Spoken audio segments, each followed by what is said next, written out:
I now elect Jim Brennan, St Peter's College, and elect a member of Secretary's Committee to close the case for the proposition.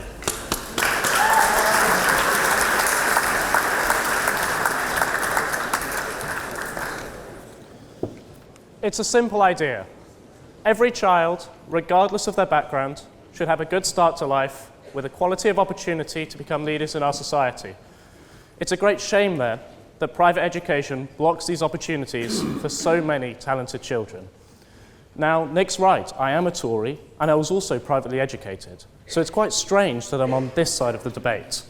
And it's strange that this question is being asked to this chamber, as probably about 50% of us are privately educated, and barely none of us have had any children. In fact, it's quite awkward for me, especially as 3 of my housemates went to top public schools, and they have been criticising for me all week. However, debates on education get far less airtime than they should. Where you went to school is the best indicator of how your life will turn out. Education is the main avenue of social reproduction that has successfully produced such stark inequalities that we find in this country. Now, only 7% of children are privately educated, as you've heard. Yet your doctor, your judge, the journalist who sets the agenda, the military officer who protects this country, chances are they will have been privately educated. The current cabinet are now 5 times more likely to be privately educated than the public, although seeing as I wrote this speech yesterday, that may have changed somewhat. While great thinkers like Plato may have seen an educated elite being prepped for public service as some kind of noble endeavour, the reality is far less idealistic. When society is by and large controlled by such a narrow section of the population, with the attitudes and assumptions that follow that, our society resembles less of a democracy and more a plutocracy. Now, here in the UK, we spend more on private education than any other country in the developed world. And my argument today is not to criticise the decision of parents to send their children to such schools. After all, such a decision can make sense for families and sometimes presents a worthwhile investment. Parents wanting the best for their children is highly commendable and often hard to criticise. However, as is painfully common, what is best for the private individual in totality leaves wider society worse off. The proposition is simply making the argument that private schools present a public bad. Now, before I get into my main argument, there are some main arguments that the proposition have and may have proposed, which we should deal with. Now, it was a good argument that there is a certain value added from private education. Sending your child to private school not only saves the government about £6,000, but your investment in your child's education, in theory, should make them a more valuable member of society in terms of economic output. However, let's put this gain into context. It's valued at about £11 billion, and it sounds a lot, but it's only a 200th of our national GDP. Now, when you put that in comparison to the massive distortionary effects of private education into public life, it just does not stack up. Now, other arguments made put forward by the proposition is that competition will raise schools. However, cooperation is far better than competition, because in the context of competition, there can only be losers. Fees have increased by around 50% in the last decade. Competition doesn't work as there is an illusion of choice when it comes to schooling. Most students don't move school and they have limited options to begin with.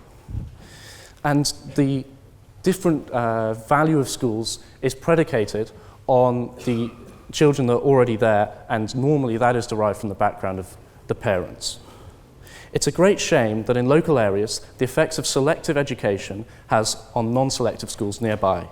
Encouraging competition instead of integration only promotes widening inequalities at the local and national level. Now finally, the idea that bursaries and low school education will open up the market may ring true and may be a good argument. However, in developed nations such as our own, the argument is unrealistic.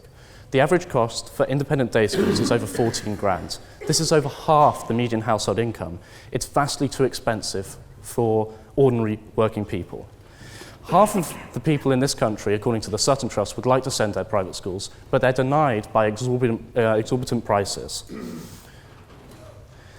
Low-cost private education, aimed to open up to the masses, is also an unrealistic proposition. You may have read recently in the newspapers about a £52 a week school that wanted to be open. It appears to me that this is more playing games with our children's education than actually providing any value to them. Now, to my main argument. I argue that the dispossession of society at the hands of private schools presents itself in 2 main forms. Firstly, The advantage gained from a private education is predominantly in the form of social capital, and this inhibits equality of opportunity. Secondly, a two-tiered education system undermines the cohesiveness of a civic society. These factors unite to form a deeply unfair society with a skewed public leadership, socially separated from the masses. Let's be honest with ourselves about why many choose private education. Fundamentally, it is about the purchase of your child a competitive advantage to prevent downward social mobility. And our public schools, to their credit, do a fantastic job on this. On average, it adds about £200,000 to your lifetime income, and it's no surprise that so many foreign nationals want to work here. However, David Gillespie in his book Free Schools clearly demonstrates that once you correct for socioeconomic advantage, even the most elite schools add nothing to educational outcomes. It's quite possible to acquire high status without receiving a decent education. There are many reasons then why these privately educated pupils tend to do so much better in the wider world. It's such as strong social networks and better intangible soft skills. Often these can't be acquired from hard work, but the social field in which you'll find yourself in. This leaves bright pupils in the state sector at a significant disadvantage. This may go some way to explain why in less privately educated cities such as Wigan, 850 people got 3 A's or higher, yet only 4% of them got into Oxbridge. If privately educated students' achievements are largely competitive advantages presented from elite socialization and old boys networks, then private education presents a material unfairness in a society that I hope is striving to be a meritocracy. What goes on within the walls of a school campus is vital for children's development, socialization, and their later attitudes in life. Research shows that in places in this country with significant ethnic or cultural tension, it is the space of the school where there is the greatest degree of mixing and tolerance. Schools can be this fantastic vehicle for racial, class, and cultural mixing at young ages, where prejudices haven't been formed with age. However, in the private system, where many parents choose that their child develop in a sheltered academic, social, or religious environment, it greatly undermines this cause. Accusations of the privately educated being snobby about those which they were born to rule is probably hyperbole. However, as the speakers have rightfully argued, the attitudes gained from such environments have had a corrupting effect on our society.